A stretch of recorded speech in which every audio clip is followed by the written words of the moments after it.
निर्मला साहू स्वागत करती हूँ आप सभी का अपने YouTube चैनल नीरूज लर्निंग हब पे। आज हम इंग्लिश ग्रामर में ईडियम एंड फ्रेजेस, जिसे हम हिंदी में कहते हैं मुहावरा, ठीक है, मुहावरा देखेंगे।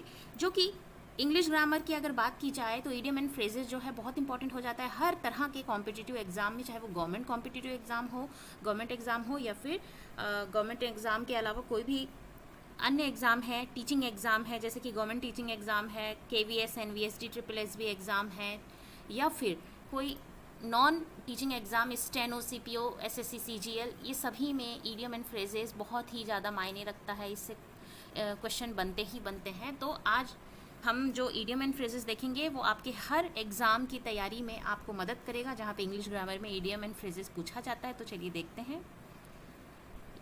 पहला है a hard nut to crack, मतलब होता है गंभीर समस्या। इंग्लिश में इसका मीनिंग होता है डिफ़िकल्ट प्रॉब्लम। कोई प्रॉब्लम बहुत ज़्यादा डिफ़िकल्ट है ना, कोई समस्या बहुत गंभीर है, उसे हम a hard nut to crack कहते हैं। A thorn in the flesh, इसका मतलब है a constant source of annoyance, मतलब लगातार किसी चीज़ से परेशान होना, उसे कहते हैं a thorn in a flash. मतलब फ्लैश अच्छा है, ठीक है, बहुत ही स्मूथ है, उसके बीच में अगर थॉर्न आ जाए, कांटे आ जाए, तो वही बात कही जा रही है कि लगातार क्या हो रहा है, प्रॉब्लम आ रहा है, काम में हमेशा होने वाली जो बाधा होती है उसे हम a thorn in the flesh कहते हैं। नेक्स्ट है at one's beck and call, जिसका मतलब होता है अंडर्स वन कंट्रोल, किसी के नियंत्रण में होना, ठीक है, किसी के आज्ञा में होना या किसी के नियंत्रण में होना, मतलब किसी और के कंट्रोल में होना, उसे कहते हैं at one's beck and call. Next an acid test, an acid test का मतलब होता है क्रिटिकल टेस्ट, मतलब गंभीर परीक्षण। किसी चीज़ को आप बहुत ही ज़्यादा क्रिटिकल एग्जामिन करते हैं, ठीक है, गंभीर उसका परीक्षण करते हैं, उसे हम एसिड टेस्ट कहते हैं। ऑल आई फॉर एन आई, इसका मतलब होता है जैसे को तैसा। टीट फॉर टैट आपने सुना है, जो जैसा किया उसको आप वैसा रिप्लाई दे रहे हैं या वैसा आप उसके साथ कर रहे हैं, उसे कहते हैं all eye for an eye.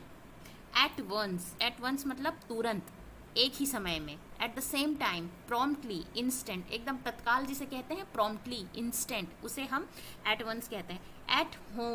At home का मतलब यहाँ पे है कंफर्टेबल, मतलब आप आरामदायक रह रहे हैं, आराम मतलब बहुत कंफर्टेबल हैं, आरामदायक हैं स्थिति में है, उसे हम एट होम कहते हैं। आरामदायक स्थिति में होना, ठीक है, बिल्कुल कोजी और बिना किसी परेशानी के, कोई भी डिफ़िकल्ट सिचुएशन में नहीं होना, बिल्कुल कंफर्टेबल होना, उसे हम एट होम कहते हैं। ऑल इन वन, सबसे महत्वपूर्ण, सॉरी, ऑल इन ऑल, सबसे महत्वपूर्ण, most important. All in all कहा जाता है ना, मोस्ट इम्पॉर्टेंट यानी कि बहुत ही ज़्यादा महत्वपूर्ण, सबसे सर्वोपरि, है ना, उसे हम ऑल इन ऑल कहते हैं। यहाँ पे दिया है एक्लीज हिल। एक्लीज हिल जो होता है मतलब कि कमज़ोर पक्ष, दुखती रग, मतलब कहते हैं ना कि कोई आपका जो वीक पॉइंट होता है उसे हम एक्लीज हिल कहते हैं। A small but fatal weakness, ठीक है, मतलब ऐसी आपकी जो कमज़ोरी जो आपको बर्बादी की ओर ले जा सकती है, ठीक है, या आपका विनाश कर सकती है, उसे कहते हैं Achilles heel. Add fuel to fire, इसका मतलब है एड फ्यूल टू फायर, आप सभी को पता है आग में घी डालना, है ना, कहते हैं ना तुम क्यों आग में घी डालने का काम कर रहे हो। To make a matter worse, ठीक है, कोई सिचुएशन इतनी बड़ी नहीं है लेकिन उस सिचुएशन को बहुत ही और ज़्यादा गंभीर कर देना, खराब कर देना है। कोई मतलब कोई दो लोगों के बीच अगर सपोज लड़ाई हुई, आपस में बात करके या एक दूसरे से माफ़ी मांग के काम बन सकता था, लेकिन उस मैटर को और ज़्यादा गंभीर कर देना, उसे हम कहते हैं add fuel to fire. An armchair job, अब इसका क्या मतलब होता है। एन आर्म चेयर जॉब, आसान एवं अच्छी आय वाली नौकरी, ठीक है।